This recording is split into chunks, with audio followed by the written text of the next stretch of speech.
Alors Vettel nous raconte un peu ce qui s'est passé au briefing des pilotes, parce que bon, on n'a pas vu les images, malheureusement c'était pas filmé. Donc il a été condamné à une amende de 25 000 euros avec sursis, on précise quand même. Si ça se reproduit, bon, il devra payer ça.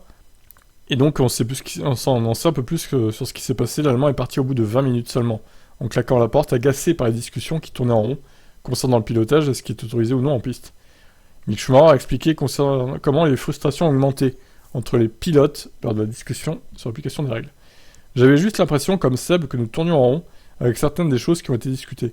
Ça devenait plus long que nécessaire. Je comprends parfaitement la réaction de Seb, et je pense qu'il y avait beaucoup de pilotes qui ont ressenti le besoin de quitter le briefing également, mais ils ne l'ont pas fait. Vettel, lui, a refusé de donner des détails sur ce qui s'est passé lors de la réunion lorsqu'on lui a demandé après la course dimanche. Donc ok, c'est Mick Schumacher au final qui vend la mèche, et c'est pas Vettel. Ouais, il est à fleur de peau, hein, Vettel, on le sent un peu frustré de tout ce qui se passe. Et honnêtement, je pense qu'il va prendre sa retraite à la fin de la saison.